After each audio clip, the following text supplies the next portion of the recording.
Oke, halo semuanya, selamat datang di channel Info Anime Update. Setelah selesai mengalahkan Kaiju nomor 9 dan baru aja gitu bernafas lega karena akhirnya bisa keluar dari prajurit noob, taunya bukannya keluar dari masalah lah, ini malah nambah masalah.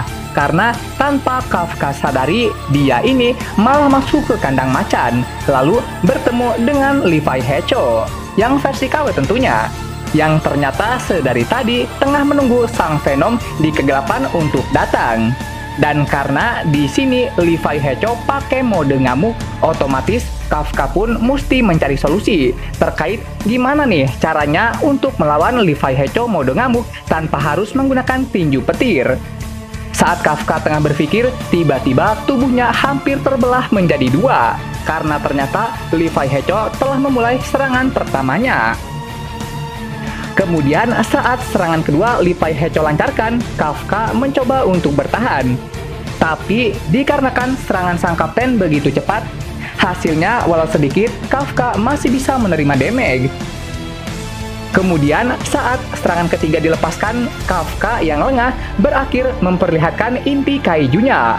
Levi Hecho mengonfirmasi bahwa inti kaijunya berada tepat di bagian dadanya. Sedangkan abang Kafka baru sadar loh kalau dia ini bukan manusia. Lah, bang, pas ribut tadi pakai mode turu atau gimana gitu? Bisa-bisanya loh malah lupa kalau saat ini lu juga bukan manusia. Karena sekarang Kafka Aniki telah sadar bahwa dirinya juga bukan manusia, potensi kekuatan dalam dirinya perlahan mulai keluar, yang menyebabkan Kafka mampu mengimbangi kecepatan dari Levi Hecho tanpa ada celah seperti tadi. Di tengah pertempuran tengah terjadi, Levi Hecho merasa heran karena sedari tadi dia bertarung, nih Kaiju tuh nggak pernah melakukan serangan balik.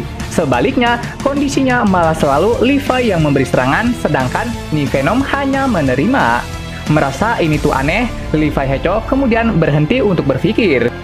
Tapi setelah menyimpulkan bahwa monster mah sama aja, Levi Hecho kemudian melakukan ancang-ancang dengan tujuan untuk mengeluarkan kekuatan sejatinya, lalu membentuk gelombang serangan, yang mana ternyata serangan ini mampu memotong kaki sang Venom, walaupun dalam kasusnya, nih Venom udah menghindar sedemikian rupa. Kemudian di waktu yang bersamaan, Levi Hecho langsung datang ke hadapan Venom, memberinya serangan kejutan dan membuat sang Venom muntah darah. Tapi untungnya serangan kuat Hecho berhasil Kafka tahan berkat fitur tersembunyi yang dimiliki baju Venomnya. Karena sekarang Hecho udah ditahan, saatnya bagi Kafka untuk membalas serangannya. Kemudian saat Hecho tengah menyaksikan bahwa dirinya mungkin akan mati, taunya yang dihantam tuh Venom adalah senjatanya. Dan efek dari hantaman itu memunculkan kepulan asap. Dan saat asap itu perlahan memudar, sang Venom pun menghilang dari sana. Levi Hecho merasa frustasi karena bisa-bisanya gitu, mangsa yang dia incar malah lari. Saking depresinya nih, kapten kita ini sampai-sampai ngelamun loh pada saat pertemuan antar prajurit tengah terjadi. Dan berkat dari itu juga dia sampai dicandain loh sama Ashiro Taicho. Waduh.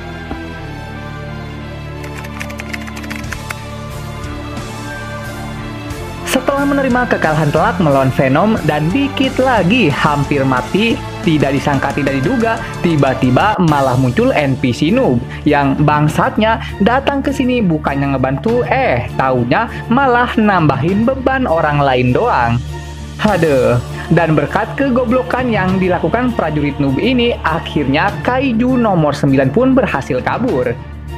Kemudian saat nomor 9 tengah kabur, dia dipergoki seseorang, dan hasil dari pertemuannya dengan orang random ini, nomor 9 berubah jadi Titan, memakan orang ini di tempat, lalu mengambil identitasnya. Lah, kok malah kayak si nomor 9 ini ya, yang ability-nya malah mirip kayak Venom. Jika Venom adalah parasit yang menempel pada tubuh seseorang, maka Kaiju nomor 9 pun demikian. Ternyata, ability dari nih monster adalah berganti tubuh layaknya Venom. Simpelnya kamuflase. Wah, pantesan nih bisa kabur mulu dari pengejaran korps anti Kaiju. Rupanya hal ini disebabkan karena ability-nya yang dapat mengecoh seseorang melalui penyamaran.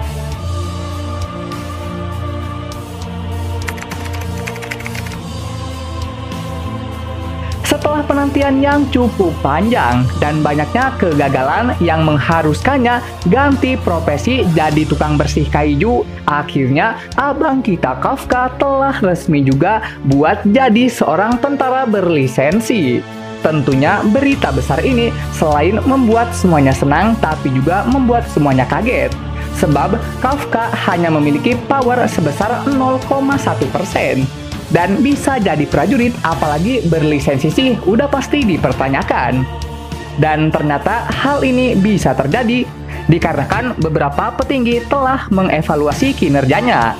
Seperti saat praktek terjadi, Kafka cukup independen dalam menganalisa keadaan dan memberi dukungan pada rekan timnya mengenai titik lemah dari monster, sehingga hal ini memberikan kemudahan pada yang lain untuk langsung menyerang titik lemahnya tanpa harus memakan banyak waktu untuk terus menembakinya.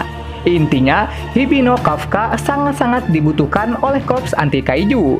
Dengan pengetahuannya tentang kaiju dan pernah praktek langsung di lapangan, jadi alasan Kafka bisa jadi tentara bukan hanya dikarenakan kehokian semata, tapi ada juga campuran prestasi di dalamnya. Wah, semakin dekat nih buat Kafka biar bisa bertarung di sisi Ashiro Taicho. Kemudian episode ke-8 dari anime Kaiju nomor 8 diakhiri dengan menampilkan sosok kaiju baru yang akhirnya telah muncul. Wah, dilihat dari penampakannya yang bisa naik naga segala, udah pasti kaiju ini sangat-sangat teramat kuat dan pastinya mendominasi. Menarik nih, akankah ada momen adu mekanik kembali? Oke, sekian pembahasan kali ini. Dan jangan lupa juga untuk menekan tombol like dan subscribe-nya ya, biar Mimin ini lebih semangat lagi ketika membuat videonya.